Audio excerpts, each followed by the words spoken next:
Saludos hermanos nuevamente en el nombre del Señor Jesús.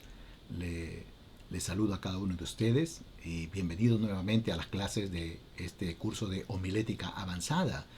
Espero que realmente estemos aprendiendo acerca de cómo preparar sermones expositivos. En esta clase, creo que es la 17ª clase, vamos a ver dos ejemplos de bosquejo de sermones expositivos. Pero antes de comenzar, quisiera notar lo siguiente. En esta diapositiva, como ustedes pueden observar, hay dos imágenes. En la parte superior está la imagen o foto del expositor de la palabra de Dios, nuestro hermano Charles Spurgeon. Y en la parte inferior encontramos al expositor de la palabra de Dios, el doctor Martyn Lloyd-Jones. ¿Okay? Así que estos hombres realmente cuando predicaban el texto de manera expositiva. Entonces veamos dos ejemplos sobre bosquejo de sermones positivos, pero antes vamos a orar. ¿Ok, hermanos? Padre Celestial, en esta hora te damos gracias por tu presencia en medio de nosotros, en medio de tu pueblo. Oramos, Dios, que el Espíritu Santo sea guiando nuestras vidas. Señor, ilumina nuestro entendimiento y ayúdanos, Señor, a poder seguir estudiando y aprendiendo a preparar sermones expositivos. Señor, gracias te damos por tu palabra, porque tu palabra nos instruye, nos guía, Señor. Gracias por la presencia de tu Santo Espíritu. Oh Dios, gracias en el nombre de Jesús. Amén. Entonces, vamos a ver, el primer ejemplo que vamos a ver en esta oportunidad está basado en el pasaje de Mateo, el capítulo 14, los versículos del 13 al 21, donde ahí vemos nosotros que por lo general en nuestras Biblias, en la Reina Valera básicamente en 1960, tiene como un título Alimentación de los 5,000. Ahora, hermanos, después de haber hecho el estudio exegético del texto y haber hecho la estructura del texto, por supuesto, habiendo también realizado el despiece mecánico del texto, podemos mirar nosotros lo que es el tema central, ¿no es cierto?, del pasaje en sí. Ahora, yo he tratado de enfocar este pasaje hablando sobre el tema de los atributos o perfecciones del Señor Jesús. Y por eso he puesto como título Nuestro incomparable Señor Jesús. El texto, Mateo 14, 13 al 21.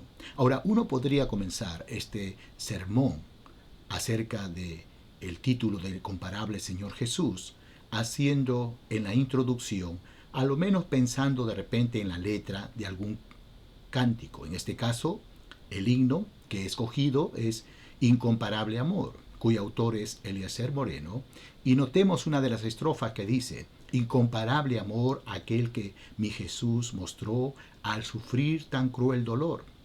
No puedo aquí entender tan cruento padecer hasta que more en plena luz. Luego podemos poner, por ejemplo, una canción. Pensé en la canción de Dios Incomparable, cuyo autor es Marco Barrientos. Y en una de las estrofas dice: Eres Dios eterno, solo tú eres bueno, Dios incomparable eres tú.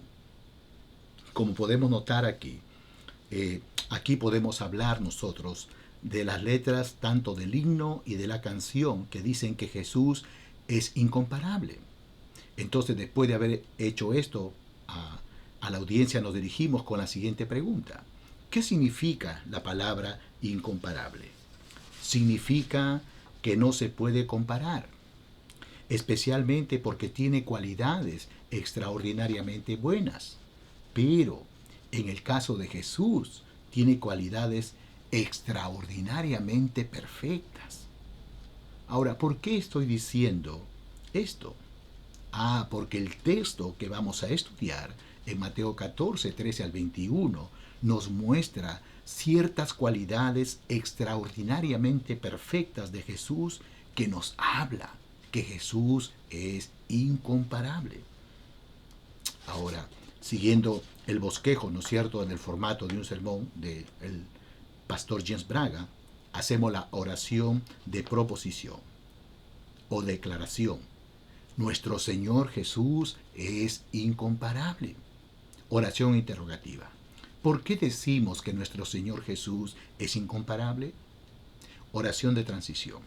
A la luz del pasaje central de Mateo 14, versos 13 al 21, y otros textos de la palabra de Dios, veremos que el Señor Jesús es incomparable por las siguientes 4 razones. En primer lugar, y mencionamos ahí la primera razón, por su prudencia perfecta. Versículo 13. Y aquí, en cuanto a la prudencia perfecta, notamos dos subpuntos principales. En primer lugar, su prudencia perfecta manifestada al momento de retirarse. Veamos el versículo 13, la parte A. Oyéndolo Jesús, se apartó de allí en una barca. Y uno aquí ya puede hablar, ¿no es cierto?, ¿por qué el Señor Jesús se apartó? Obviamente usted tiene que explicar todo esto en el sermón, ¿no es cierto? Por ejemplo, que el Señor Jesús se apartó porque los discípulos, habían venido de una gira evangelística, ¿cierto? Y luego ellos se encontraban cansados, entonces el Señor se dio cuenta que tenían que descansar y por eso se apartan de la multitud. Pero también el Señor se aparta porque realmente algunas personas habían venido con un informe acerca de lo que el rey Herodes había hecho a Juan el Bautista, ¿no es cierto?, que lo había asesinado o matado. Pero, en fin, usted tendría que explicar todo esto, ¿no es cierto? Y eso es gracias al estudio exegético que usted haya tenido que realizar. Por otro lado, su prudencia perfecta, en segundo lugar, manifestada al tomar un tiempo de descanso. Y aquí nuevamente usted habla, ¿no es cierto?, que él se fue a un lugar desierto, como dice el texto, y apartado. Él se dio cuenta que necesitaba descansar, ¿no es cierto?, y sus discípulos también, y por eso los lleva a un lugar apartado. En este caso fue a un monte. Usted cuando hace el exégesis se va a dar cuenta de todo esto. Así que ahí está, por su prudencia perfecta, ¿no es cierto? Entonces, ¿por qué decimos que el Señor Jesús es incomparable? En primer lugar, por su prudencia perfecta, pero ahora, en segundo lugar, por su compasión perfecta. Versículo 14 nos dice esto, y podemos ver esta compasión perfecta a lo menos en dos aspectos. En primer lugar, manifestada en su interés en la gente. Mire, notemos versículo 14, la parte A. Y saliendo Jesús vio una gran multitud. ¿Y qué dice? Y tuvo compasión de ellos. Obviamente usted tiene que explicar lo que significa compasión y ver algunos textos que corroboran a esto y luego hacer algunas implicaciones. Y después de haber explicado eso, usted puede decir, así como hemos visto, en primer lugar, su compasión manifestada en su interés en la gente, ahora, en segundo lugar, vemos la compasión perfecta de Cristo manifestada en su ministerio a la gente. ¿Ya? Una cosa es su interés y otra cosa es el ministerio. Y saliendo Jesús vio una gran multitud y sanó a los que de ellos estaban enfermos. Y así que usted nuevamente ahí tendrá que explicar, de acuerdo al estudio exegético, todo lo que usted ha investigado. Y luego, ¿qué vemos? Nuevamente hacemos la pregunta, ¿por qué nuestro Señor Jesús es incomparable? Hemos visto, en primer lugar, por su prudencia perfecta. En segundo lugar, por su compasión perfecta. Ahora, en tercer lugar, por su amabilidad perfecta, versículos 15 al 18. Y su amabilidad perfecta, usted puede expresar, lo vemos en dos aspectos. En primer lugar, manifestada en su respuesta de gracia a sus discípulos. Notemos, hermanos, los versículos 15 al 16. Cuando anochecía, se acercaron a él sus discípulos diciendo, el lugar es desierto y la hora ya pasada. Despide a la multitud para que vayan por las aldeas y compren de comer. Jesús les dijo, no tienen necesidad de irse, dale vosotros de comer.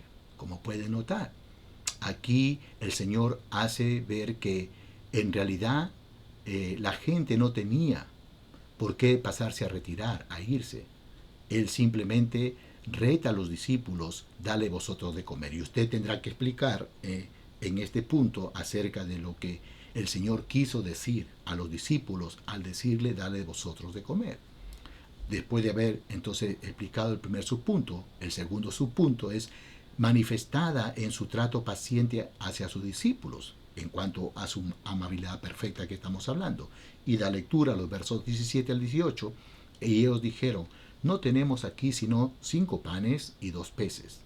Él les dijo, tráemelos acá. ¿Ok? Y luego de explicar todo lo que el Señor Jesús quiere decir, usted tiene que pasar ahora a explicar la cuarta razón o cuarto punto.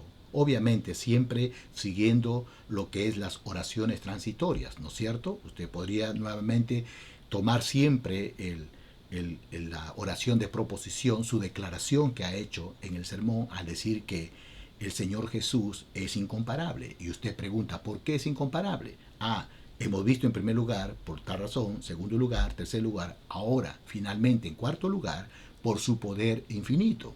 Y da lectura a los versos 19 al 21, ¿no es cierto? Y en este caso su poder infinito lo vemos en dos aspectos. En primer lugar, manifestado en su absoluto control y completa serenidad. Mire lo que dice el versículo 19. Entonces mandó a la gente recostarse sobre la hierba, y tomando los 5 panes y los 2 peces, y levantando los ojos al cielo, bendijo, y partió y lo dio los panes a los discípulos, y los discípulos a la multitud. Y usted aquí tendrá que hablar como él mandó, dio la orden para que la gente se recostara. Estaba seguro lo que realmente iba a hacer, ¿verdad? Y luego pasa a explicar que su poder infinito se nota manifestado en la alimentación de la gente. En este caso, versos 20 al 21. Y leemos ahí y notamos lo que dice el texto. Y comieron todos y se saciaron y recogieron lo que sobró de los pedazos, 12 cestas llenas. Y los que comieron fueron como 5,000 hombres, sin contar las mujeres y los niños. Así que usted aquí puede explicar, ¿no es cierto?, acerca de la tremenda alimentación que hizo el Señor, que se supone que si tenemos en cuenta habría cada esposo con su esposa y como mínimo un hijo, más de 15,000 personas tal vez fueron lo que comieron ese día y cómo recogieron, ¿verdad?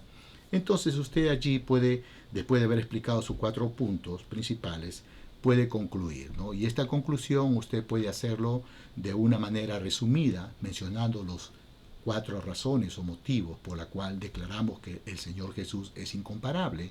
Y usted puede decir, en primer lugar, por su prudencia perfecta; en segundo lugar, por su compasión perfecta; en tercer lugar, por su amabilidad perfecta; y en cuarto lugar, por su poder infinito.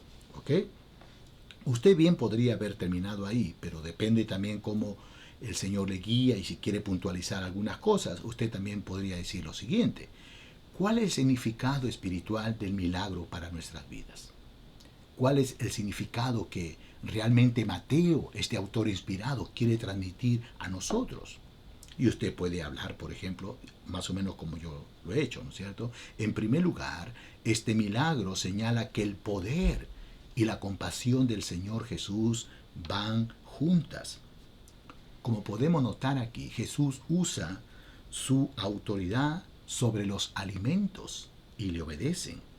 Pero nuevamente, la autoridad de Jesús está al servicio de su compasión. Sanó a los enfermos y dio alimento a la multitud. Y en segundo lugar, este milagro que Cristo Jesús hizo es el cumplimiento de la profecía del Antiguo Testamento, aquel hacia quien señalan los profetas. Y usted puede de repente hacer allí una interrogante, ¿no? ¿Había dado Moisés maná a los israelitas en Éxodo 16:15? ¿O es que esto era solo una sombra de aquel que era el verdadero pan del cielo? Y ahí usted puede explicar, ¿no? Y hacer también un llamado si usted desearía. Así que esto viene a ser un ejemplo de un sermón expositivo basado en este texto de Mateo 14, 13 al 21. Ahora pasemos a ver un segundo ejemplo. Este va a estar basado en Mateo 14, 22 al 33, donde nosotros aquí notamos que Jesús, bueno, mi Biblia tiene un subtítulo que dice: Jesús anda sobre el mar, ¿cierto? Ahora, nuevamente, después de haber hecho el estudio exegético, el análisis estructural del texto, ¿no? Y bajo el despiece mecánico también que uno hace del pasaje. Entonces, el tema que voy a desarrollar es la fe puesta a prueba, es para caminar y aumentar nuestra fe en el Señor Jesús. Y como título ponemos la prueba de nuestra fe. El texto Mateo 14, 22 al 33. Y nuestra introducción podemos empezar de la siguiente manera. El gran dilema que surge en nuestra vida cristiana es el siguiente. Si Dios nos ama tanto, ¿por qué permite tantos sufrimientos, tantas pruebas en nuestra vida? Pero también esta pregunta se hacen aquellos que no son cristianos evangélicos. Por ejemplo, escuché hace unos días a un periodista, creo que es Philip Butter, en su programa televisivo Combaters en Willas decir lo siguiente. Ustedes saben que en mi país, Perú, hay una crisis en este tiempo, en diferentes esferas. Y el señor Philip Butter, él, ante la visita de un huaico que ha enterrado a más de 40 personas estando con vida, él dice, si Dios existe, si Dios se acordara de nosotros, nuestro país, ante la crisis que estamos viviendo, ¿por qué permitió que cayera este huaico allí en la ciudad de Camaná, en Arequipa? Pero no solo él se hace esta pregunta, siendo una persona no creyente, siendo una persona no cristiana evangélica. Muchas personas se hacen la misma pregunta cuando hay ciertas desastres naturales, como por ejemplo lo que ha habido recién últimamente en los países de Turquía y el país de Siria. Ahora, ¿por qué estoy diciendo todo esto? Todas estas cosas. Porque el pasaje que vamos a estudiar en Mateo 14, 22 al 33, capta poderosamente nuestra atención de manera especial. Pues los discípulos del Señor Jesús entran en la barca para ir al otro lado de la ribera del mar de Galilea. Ellos obedecieron a la voz del Señor Jesús, a la orden de Él. Pero estando en medio del mar se produjo una tremenda tormenta a tal punto que azotaba la barca. Y esta es la segunda vez que sucede. Como recordarán, la primera vez lo encontramos en Mateo 8, 23 al 27. En aquella ocasión Jesús también les ordenó que subieran a la barca, pero en ese caso Jesús estaba dentro de la barca y estaba muy cansado y estaba durmiendo en la popa del barco. Ahora, en esta segunda ocasión, el Señor Jesús no se encuentra en la barca. Él había dicho a sus discípulos que entren a la barca y que vayan al otro lado de la ribera, mientras despedida a la multitud. Y después de despedir a la multitud, Él sube al monte a orar. Está a solas con su Padre Celestial. Cualquiera se preguntaría al pasar este acontecimiento a los discípulos, si ellos obedecieron al Señor Jesús, ¿por qué la tormenta en medio del mar? ¿Por qué el Señor Jesús permite pruebas en la vida de sus discípulos? ¿Por qué? Y hermanos, uno podría aquí explicar, ¿verdad?, ciertas cosas, pero a la luz de ello, ¿qué hacemos?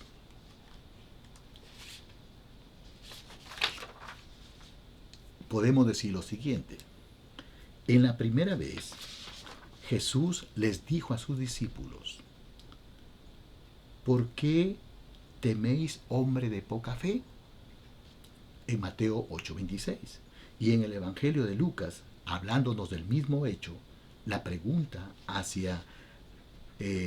dirigida por nuestro Señor Jesús a sus discípulos fue, ¿dónde está vuestra fe? Lucas 8:25. Pero en esta segunda vez, Jesús no se dirige directamente a sus discípulos, sino al apóstol Pedro, porque recordarán que Pedro empezó milagrosamente a caminar también sobre las aguas del mar de Galilea, tan igual que el Señor Jesús. Pero ¿qué le dijo Jesús cuando empezó a hundirse Pedro? Hombre de poca fe, ¿Por qué dudaste? Mateo 14:31. Pero alguien dirá, si los discípulos no tienen fe, si ellos no han entendido la naturaleza de la fe, ¿cómo pueden ser cristianos? La razón es que lo que hace cristiana o cristiano a una persona es el hecho de que le es dado el regalo de la fe por medio de su Santo Espíritu. Hermanos míos, uno tiene que explicar esto a la congregación. Una cosa es la fe que nos salva, la cual nos da el Señor como un regalo mediante la obra del Espíritu Santo. Y otra cosa es que a partir de allí nosotros tenemos que aprender a caminar por fe. Así que hay esta distinción.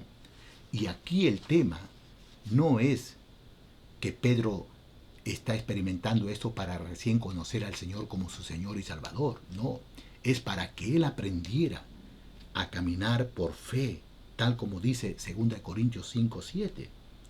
Así que este es el asunto que nosotros vamos a tratar en esta mañana, de nuestro caminar por fe. Este es el tema que estamos considerando aquí, y por eso, a la luz de todo esto, podemos nosotros realmente proponer, ¿no es cierto?, a la iglesia decir lo siguiente: como cristianos evangélicos que somos, nuestra fe en el Señor Jesús será probada en esta vida. Oración interrogativa. ¿Por qué Jesús tiene que probar nuestra fe en Él? Oración de transición. A la luz del tema central o del texto principal, veremos que Jesús prueba nuestra fe en Él por 5 motivos. En primer lugar, nuestra fe es probada según la voluntad del Señor. Eso lo encontramos en los versículos 22 al 24. Y vemos aquí que fue la voluntad de Jesús que sus discípulos entren a la barca. En el versículo 22 leemos esto: enseguida Jesús hizo a sus discípulos entrar en la barca e ir delante de él a la otra ribera, entre tanto que él despedía a la multitud. Ahora, en segundo lugar, fue la voluntad de Jesús la tormenta en medio del mar. Y ya la barca, dice en el verso 24, estaba en medio del mar, azotada por las olas, porque el viento era contrario. Y obviamente en cada uno de ellos se tiene que explicar lo que ha hecho en su estudio exegético y ver algunas aplicaciones, ¿verdad? Entonces, después de haber desarrollado el primer punto, hace su oración transitoria, y siempre es bueno ir a la oración de proposición. ¿Cuál fue nuestra oración de proposición? Como cristianos evangélicos, nuestra fe en el Señor Jesús será probada en esta vida. Y usted lanza la pregunta: ¿por qué Jesús tiene que probar nuestra fe en Él? Hemos visto en primer lugar que nuestra fe es probada según la voluntad del Señor. Ahora, en segundo lugar, veremos que nuestra fe es probada para conocer más al Señor. Eso lo vemos en los versículos 25 al 28. Y aquí notamos dos aspectos. En primer lugar, nuestra fe es probada para conocerle como Señor de su creación. Y usted lee los versículos 25 al 26, y ahí da lectura y dice: mas a la cuarta vigilia de la noche Jesús vino a ellos andando sobre el mar, y los discípulos viéndolo andar sobre el mar se turbaron diciendo: un fantasma, y dieron voces de miedo. Usted aquí tendrá que explicar brevemente lo que es la vigilia de la noche y mirar bien cuándo es la cuarta vigilia, ¿verdad? Y usted se va a dar cuenta en su estudio exegético que empezaba a las 3 de la mañana y terminaba a las 6, ¿no es cierto? Bien, entonces aquí vemos esto. Después de explicar y hacer explicaciones, y obviamente sus aplicaciones, usted puede decir, en segundo lugar, nuestra fe es probada para conocerle como Señor de nuestra vida. Y da lectura a los versículos 27 al 28, pero enseguida Jesús le habló diciendo: tened ánimo, yo soy, no temáis. Entonces le respondió Pedro y dijo: Señor, si eres tú, manda que yo vaya a ti sobre las aguas. Entonces, después de haber explicado el primer punto, segundo punto, como hemos dicho, usted puede lanzar esta pregunta, ¿no es cierto? ¿Por qué Jesús tiene que probar nuestra fe? En primer lugar, nuestra fe es probada según la voluntad del Señor. Nuestra fe es probada para conocerle más al Señor. Y ahora, en tercer lugar, nuestra fe es probada para darnos cuenta qué realidad pesa más en nosotros. Y usted da lectura aquí, los versículos 29 al 30, y vemos que hay dos realidades, ¿no es cierto? Por un lado, la realidad divina, Jesús, versículo 29, Y él dijo, ven, le dijo a Pedro. Descendiendo Pedro de la barca, andaba sobre las aguas para ir a Jesús. Y aquí notamos nuevamente la realidad terrenal, fuerte viento y mar embravecido. ¿Ok? Ahora, y usted tendrá que ver aquí, explicarnos, ¿cierto?, que el creyente vive en dos realidades. Por un lado, la realidad divina, porque tiene a Jesús como su Señor y Salvador. Es la presencia de Dios en la vida del creyente, en la vida de la iglesia, pero por otro lado, la realidad terrenal, fuerte viento y mar embravecido, que podría ser las cosas que nos visitan en nuestro diario vivir, ¿no es cierto?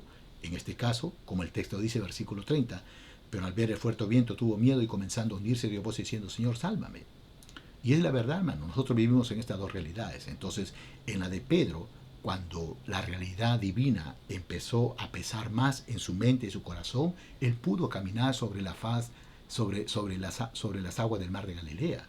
Ah, pero cuando dejó de ver al Señor Jesús y empezó a ver las fuertes olas, el mar embravecido, la realidad terrenal, es decir, los fuertes vientos y el mar embravecido, hicieron que perdiera realmente esa fe enfocada en Cristo y empezó a hundirse. Y esa es la realidad muchas veces de nosotros. Y usted puede poner ejemplos, ¿no es cierto? Ahí, ¿no?